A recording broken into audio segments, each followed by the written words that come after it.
Greetings, my name is Rudimentary Rob. Welcome back to my Valheim Hardcore series.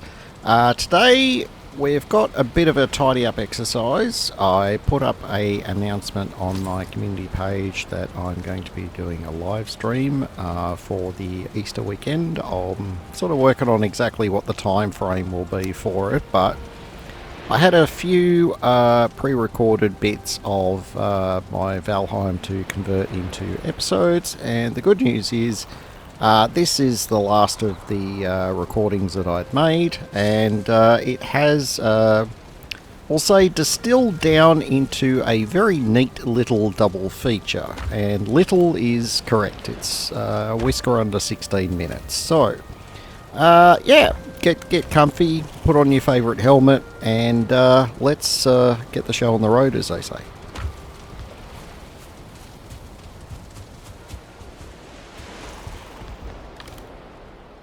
So I've just opened this with what it turned out to be pretty much what I confirmed at the end of the previous episode, but we're doing it again here. I'm just going through and showing what all my most recent equipment upgrades were.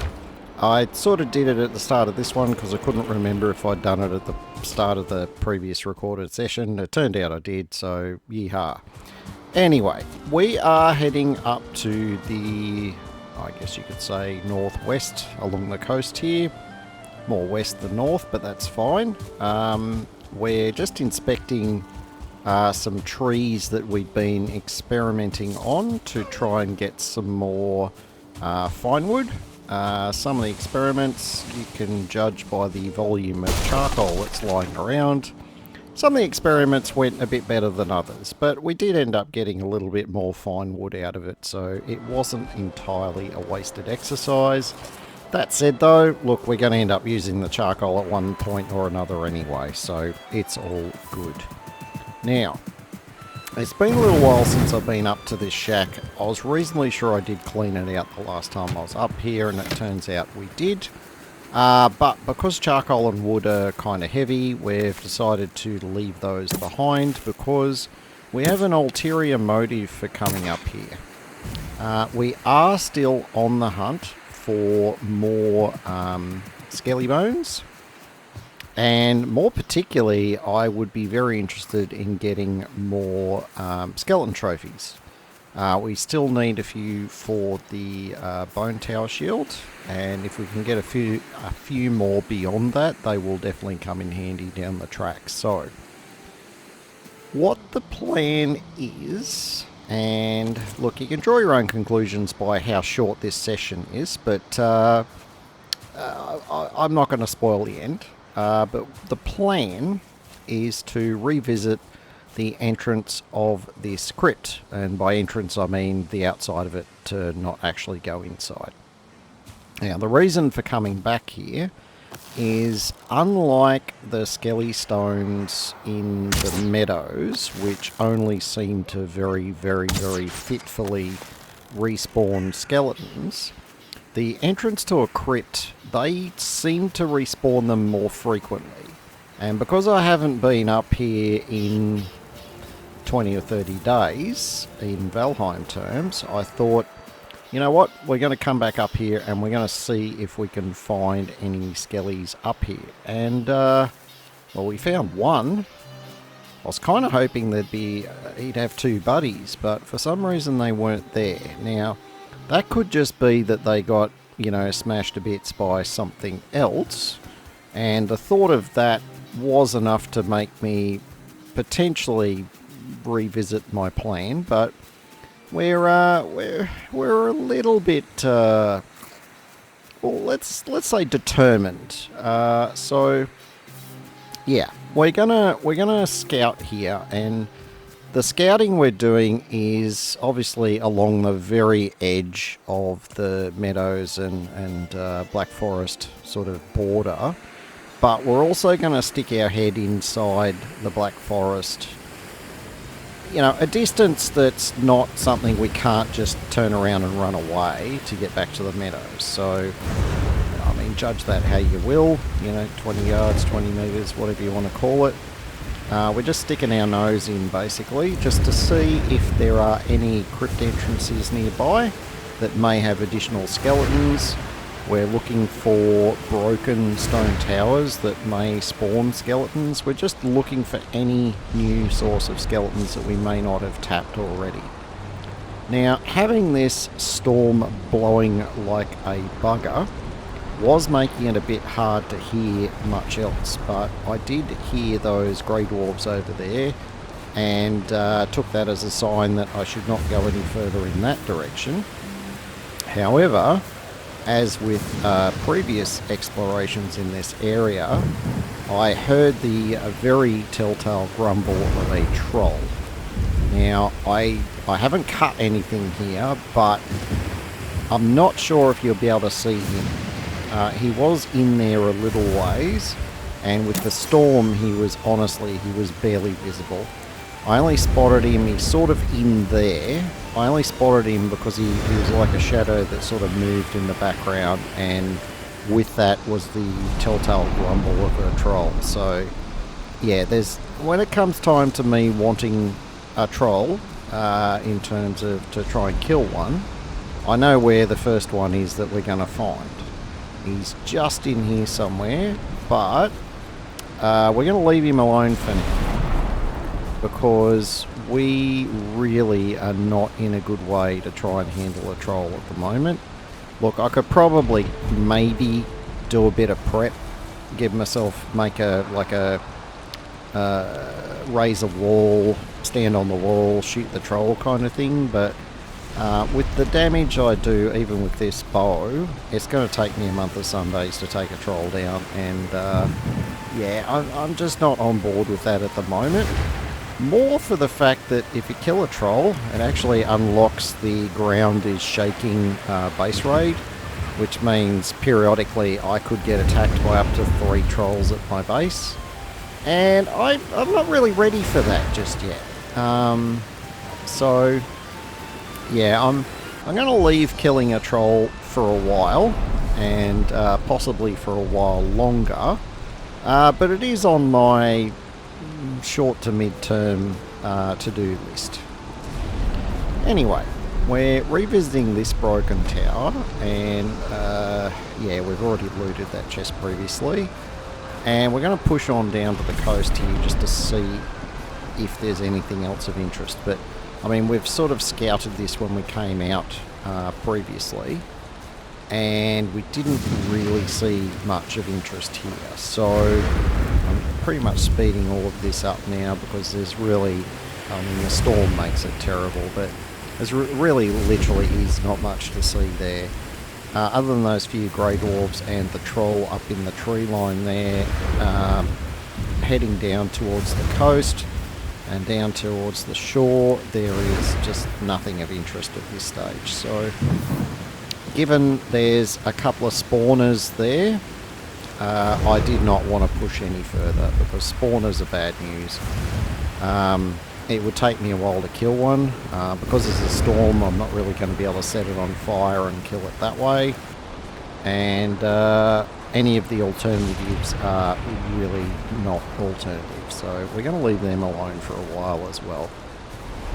Now, I was trying to make an efficient escape here, and I could see something was detecting me, and sure enough it was a couple of grey dwarves. I sort of heard them grumbling, but they sounded like they were in a different direction.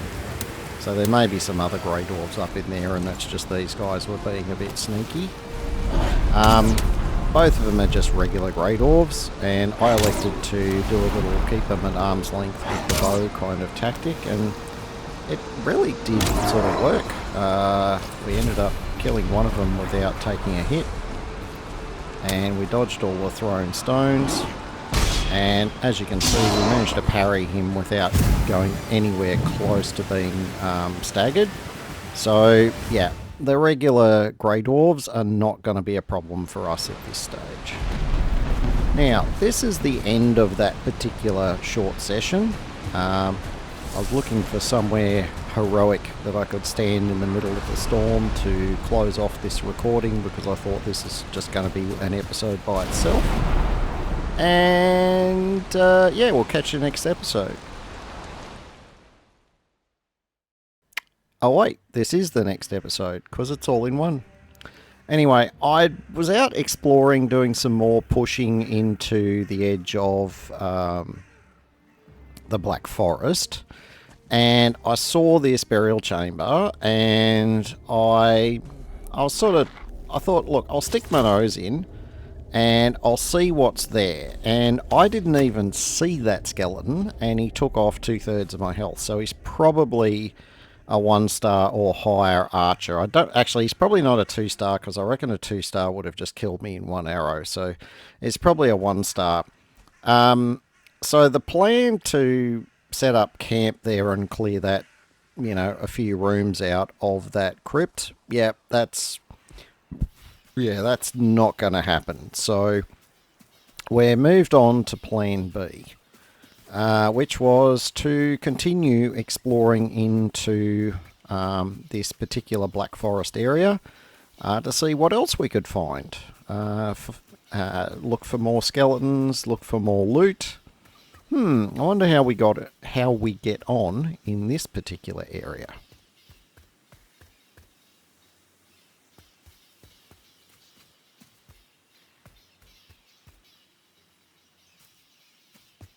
Alright, I think I might have found the thing that I've been looking for, which is an abandoned tower that has skellies in it. And indeed, we can see a bit of movement down there. It looks like the skellies have stirred up some trouble with some grey dwarves. So we're going to see if we can capitalise on that to get us some free loot. Well, by free I mean loot that might have been lightly charred by our fire arrows and half a forest fire that we're probably going to end up starting by using them.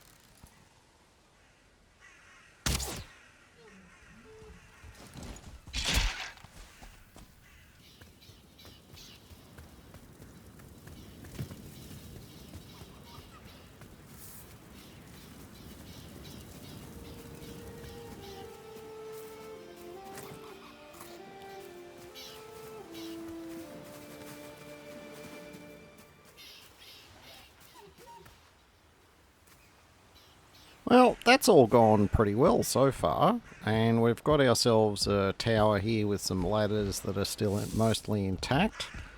So we're just going to climb up here. I mean, sometimes you can find chests at the top, but it looks like the top level's been long destroyed.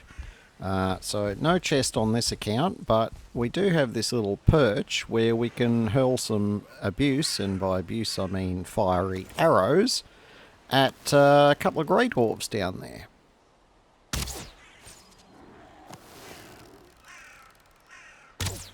Now, I'm not sure if these grey dwarves might be door-to-door salesman type grey dwarves. If they are, they're usually the ones that are trying to sell you Holy Grail, but I already got one. Yeah, alright, I'll leave the terrible impersonations of Monty Python aside for now. As you can see, we are quite safely up the tower here where the Grey Dwarfs, if they're going to stand in one place long enough to throw a stone at me, it gives me more than enough time to throw an arrow at them. So I find that to be a reasonably equitable arrangement. And as such, yeah, we do miss a couple of times with them moving around, but for the most part, we are able to dispatch them. And, well, actually that one we don't dispatch for the moment. He's run off to find some friends. Unfortunately, I think we've already killed his friends, which means he's going to get bored of that search in a moment, and he's going to come back and allow us to finish him off.